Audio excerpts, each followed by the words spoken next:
In January 2009, this piece of paper was real money, $100 trillion, enough zeros to make your head spin, and it couldn't buy you a bus ticket. This is the story of how an entire country's money turned into confetti and what happens when people simply stop trusting the cash in their pocket. Rewind to 1980. Zimbabwe had just become independent, and for a while, things actually worked. The country had rich farmland, gold and platinum in the ground, and a currency that held its value.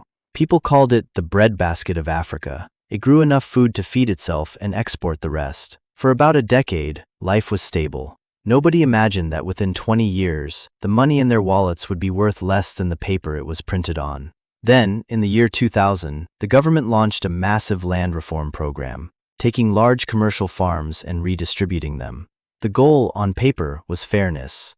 The execution was chaos. Experienced farmers were forced out overnight, and much of that land sat unused. Zimbabwe's biggest export, and its main source of foreign income, collapsed almost overnight. With less money coming in from exports, but government spending still going out, there was only one lever left to pull: print more money. And that's exactly what the central bank did, again and again. At first, the damage looked survivable. Prices rose 55% in a year. Bad, but manageable. Then it was over 100%, then nearly 600%, then over 1,000%. By early 2007, prices were rising over 2,000% a year. Here's what that actually looked like on the ground. A loaf of bread that cost one price in the morning could cost double by the afternoon. Store clerks stood on ladders all day, just changing price tags. Workers were paid twice a day, and the moment they got their cash, they'd run, literally run, to spend it before it lost even more value on the walk home. People stopped counting bills. They started weighing them. By November 2008, Zimbabwe hit numbers that don't even sound real. Economists estimated monthly inflation at around 79.6 billion%. Annually, that works out to roughly 89.7 sextillion%, a number with 22 zeros. Prices were doubling every 24 hours. The government kept printing bigger and bigger notes to keep up: $10 million, $1 billion, and finally, in January 2009, a $100 trillion note. At the exchange booths, that note was worth about 40 US cents. On the street, it couldn't reliably buy you a bus fare, let alone an egg.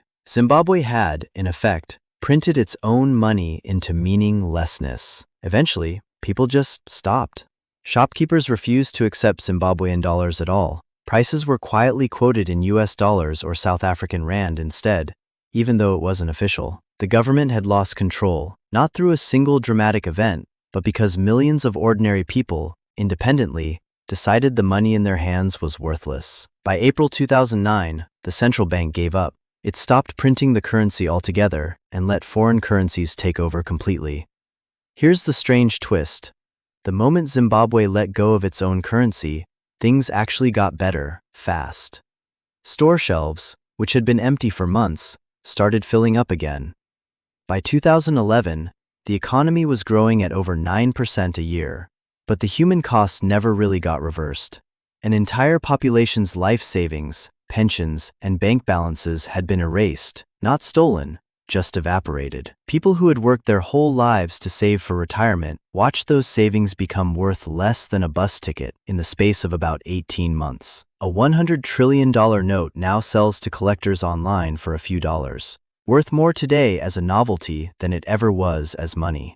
Zimbabwe's story is an extreme case, but the same pattern shows up again and again throughout history. The moment people stop trusting money, no number printed on it can save it.